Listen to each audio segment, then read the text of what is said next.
الحمد لله رب العالمين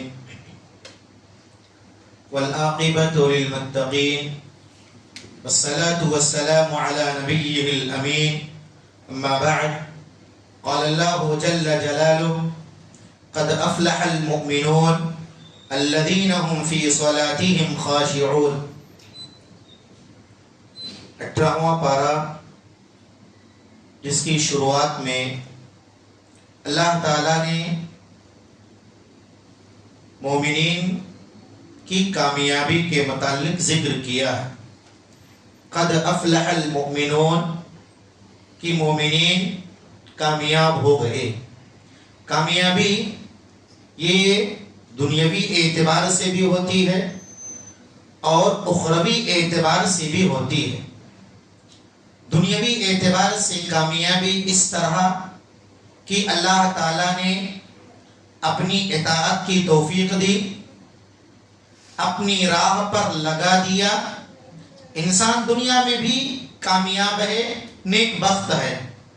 اخروی اعتبار سے کامیابی اس طرح کہ اللہ تعالیٰ نے اپنی بنائی ہوئی جنت میں داخل کر دیا اور جنت کی نعمتوں سے لطف اندوز ہونے کا موقع دیا، اور جنت کی سب سے بڑی نعمت اپنی چہرے کا دیدار کرایا. تو اللہ تعالیٰ نے کہا مومنین کامیاب ہو گئے. گویا کامیاب ہونے والے مومنین ہیں، اور وہ کامیابی دنیاوی اعتبار سے بھی ہے اور اخروی اعتبار سے بھی ہے.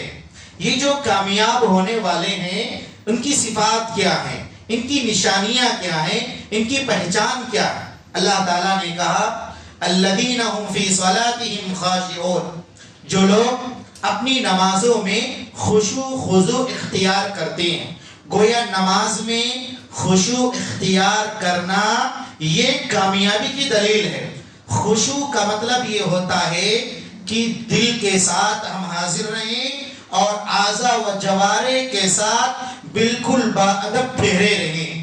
آج ہم اپنی نمازوں کا حال دیکھ لیں کہ آیا ہمارے دل واقعتاً حاضر ہیں یا حاضر نہیں ہیں؟ آیا ہمارے جسم باادب کھڑے ہیں یا ہم تکبیر اولا سے لے کر سلام پھیرنے تک کپڑا کبھی بدن کھجاتے کبھی کیا؟ خشوع کا مطلب ہوتا ہے کہ بندہ دل میں سکون لے کر کے، دل کو حاضر کر کے اور اعضاء و جوارح کو بالکل شانتی اور سکون کے ساتھ لے کر کے آئے.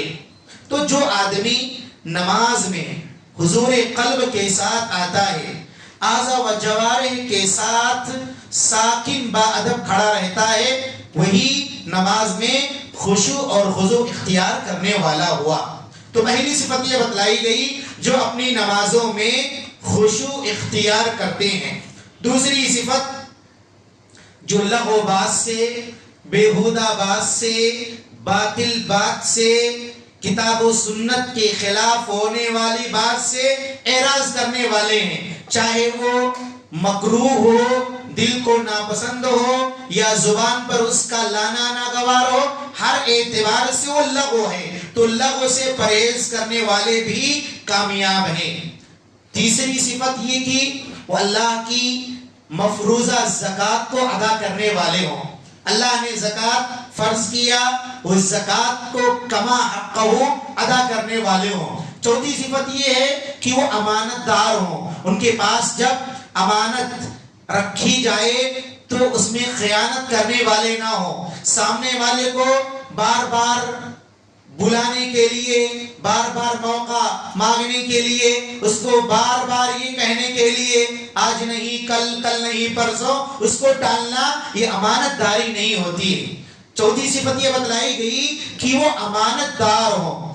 پانچویں صفت یہ بتلائی گئی کہ وہ جو وعدہ کریں وہ زبان کے پکے ہوں، وہ زبان کے بالکل کھڑے ہوں. اگر کہہ دیا 12 بجے ملنا ہے تو وہ 12 بجے ملنے والے ہوں. اگر کہہ دیا کہ 15-20 منٹ کے درمیان ملاقات ہونے والی ہے تو اس وقت پر وہ اس جگہ پر، اس پلیس پر موجود رہیں.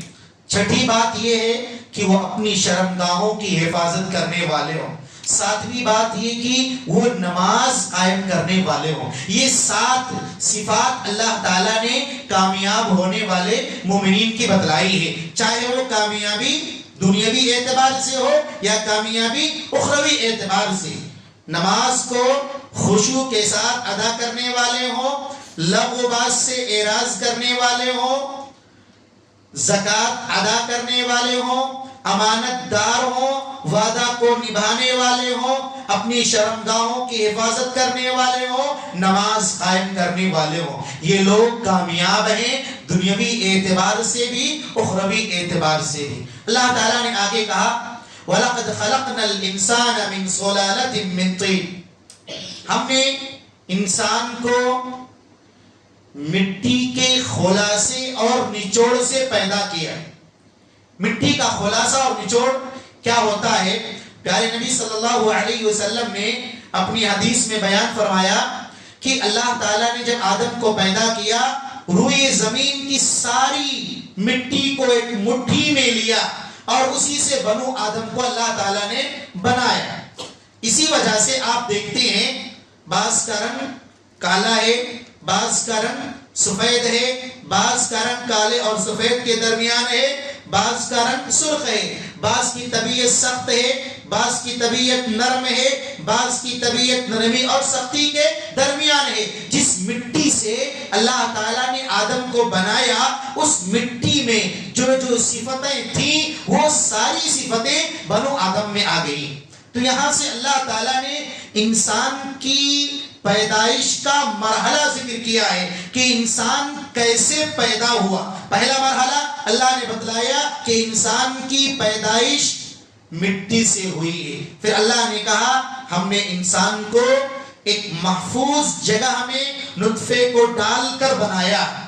ایک نطفہ، ایک معمولی سا مادہ، اس کو اللہ تعالیٰ نے علقہ، ایک خون کے حصے میں تبدیل کیا اور اس علقہ کو اللہ تعالیٰ نے مضغہ یعنی گوشت کی بوٹی کی شکل میں، گوشت کے ایک حصے کی شکل میں بنایا. پھر اس گوشت کے ٹکڑے کو اللہ نے ہڈی میں تبدیل کر دیا اور پھر اس ہڈی پر اللہ تعالیٰ نے گوشت اور چمڑے چڑھائے. اور اللہ تعالیٰ نے کہا فَتَبَارَكَ اللَّهُ أَحْسَنُ الْخَالِقِينَ، اللہ تعالیٰ کتنا خوبصورت بنانے والا ہے، کتنا بہترین بنانے والا. یہاں انسان کی حیثیت بتلائی گئی ہے.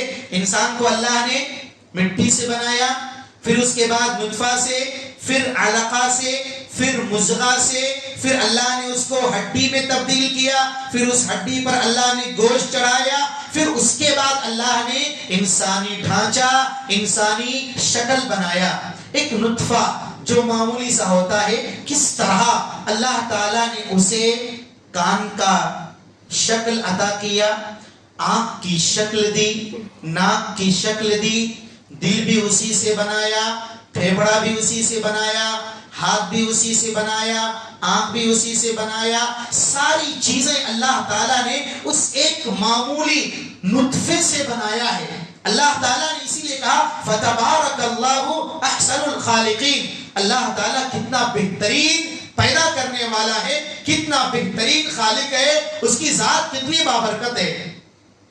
تو یہ ہماری پیدائش کا تذکرہ ہو رہا ہے کہ ہم کیسے کیسے ایک خوبصورت شکل اختیار کیے ہیں. اس کے بعد آگے اللہ نے کہا ثُمَّ إِنَّكُمْ بَعْدَ ذَلِكَ لَمَيِّتُونَ، یہ شکل تو ہم نے دے دی، یہ خوبصورت جسم ہم نے دے دیا، یہ خوبصورت خد و خال ہم نے دے دی. اس کے بعد کیا ہے ثُمَّ إِنَّكُمْ بَعْدَ ذَلِكَ لَمَيِّتُونَ، اس کے بعد تمہیں مرنا ہے. مرنے کے بعد ہمارے پاس آنا ہے. کیوں آنا ہے؟ تاکہ اللہ نے جو آپ کو خوبصورت جسم، خوبصورت جوانی دی، خوبصورت اللہ تعالیٰ نے خد و خال عطا کیا، اس میں آپ نے اللہ تعالیٰ کا کتنا حق ادا کیا.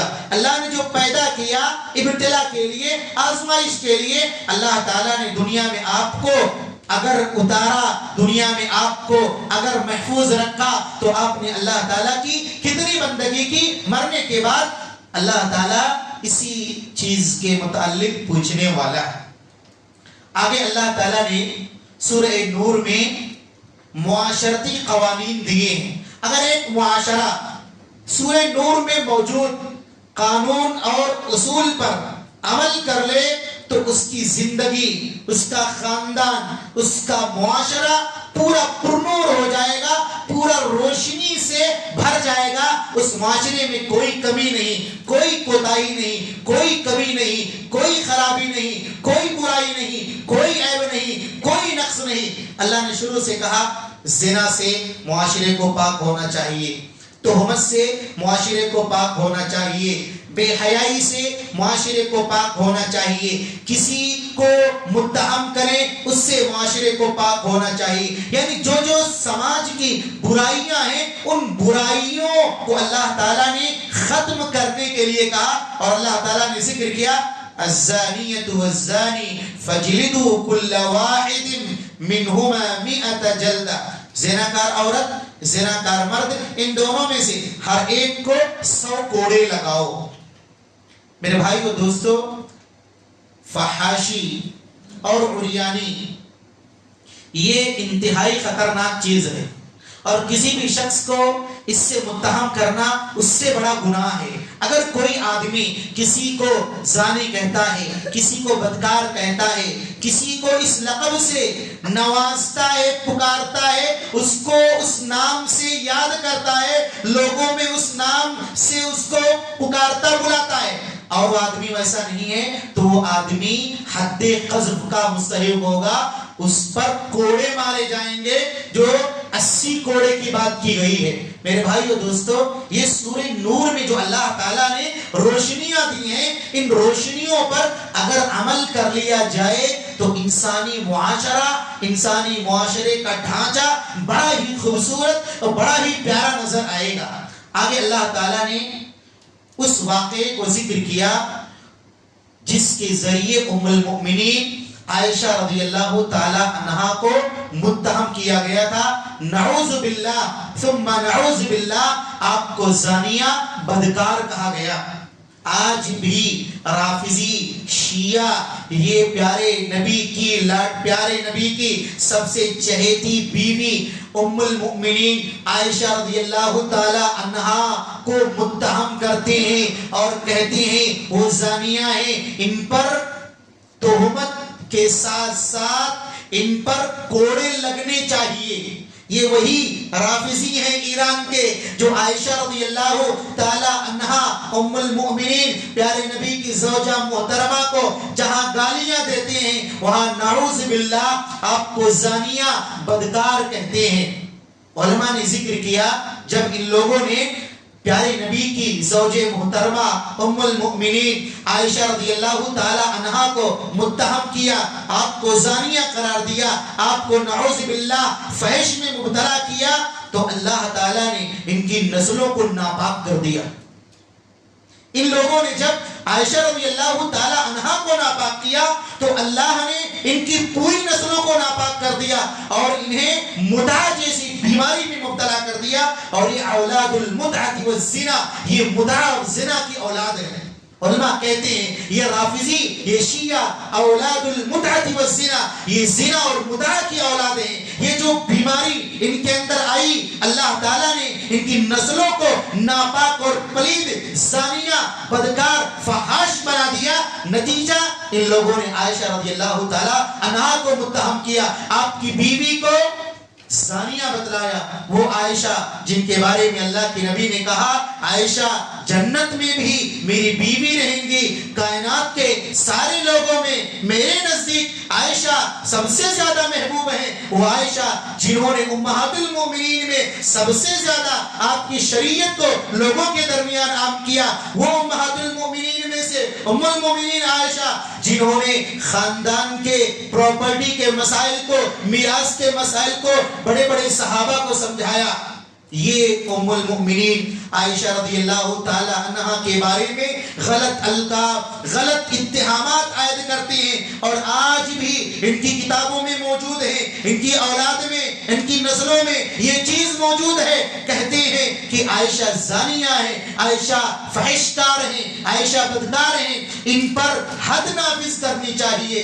آپ غور کیجئے یہ کس پر الزام عائد کر رہے ہیں؟ ہمارے نبی محمد صلی اللہ علیہ وسلم پر، کیونکہ عائشہ رضی اللہ تعالی عنہا بیوی کس کی ہیں؟ آپ کی بیوی ہیں۔ گویا آپ کی بیوی پر اتہام عائد کرنا، آپ کی بیوی کو برا بھلا کہنا، آپ کو برا بھلا کہنا ہے، آپ کی شریعت کو برا بھلا کہنا ہے، آپ کی نبوت کو برا بھلا کہنا ہے، آپ جو معصوم عن الخطا ہیں اس کو داغدار کرنا ہے، یہ شیعوں کا سب سے بڑا پروپیگنڈا ہے۔ اللہ تعالیٰ نے کہا ان الذین جاؤوا بالافک عصبۃ منکم لا تحسبوه شرا لکم، اسے اپنے لیے برا تصور نہ کرو، بل هو خیر لکم، یہ تمہارے لیے بہتر ہے۔ یعنی اس معاملے سے اچھا کون ہے، برا کون ہے، سب الگ ہو جائیں گے، کون مومن ہے کون منافق ہے، دونوں کے درمیان تمیز ہو جائے گی۔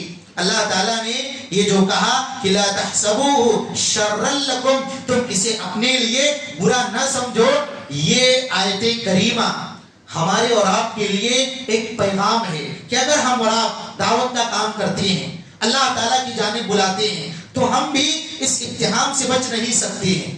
اگر آپ تعاون کے لیے لوگوں کے پاس جاتے ہیں، ہو سکتا ہے لوگ آپ کو خائن بدلائیں، ہو سکتا ہے لوگ آپ کو کہیں یہ اپنے خزانے میں مسجد مدرسے کا مال جمع کر رہے ہیں، نہ جانے کون کون سے القاب سے نوازیں، تو انسان کو کیا کرنا چاہیے؟ واویلا نہیں بچانا چاہیے، جزا فضا نہیں کرنا چاہیے، لڑائی جھگڑا کرنے کی بجائے صبر کرنا چاہیے، جس طرح اللہ کے نبی صلی اللہ علیہ وسلم نے صبر کیا۔ جب انسان صبر کرے گا تو اس کی سچائی ایک دن لوگوں کے سامنے نکھر کر کے آئے گی۔ عائشہ رضی اللہ تعالی عنہا کا یہ واقعہ داعیوں کے لیے، اللہ کی طرف بلانے والوں کے لیے، تبلیغ کرنے والوں کے لیے بہت زیادہ سبق لی ہوئی ہے کہ دنیا میں آپ کو سب سے زیادہ بدنام کیا جا سکتا ہے، آپ کو سب سے زیادہ رسوا کیا جا سکتا ہے، آپ کی ساری خوبیوں کو، آپ کی ساری بھلائیوں کو ایک ہی غلطی کے نتیجے میں ایسا بھلا دیا جائے گا گویا آپ نے کچھ کیا ہی نہیں،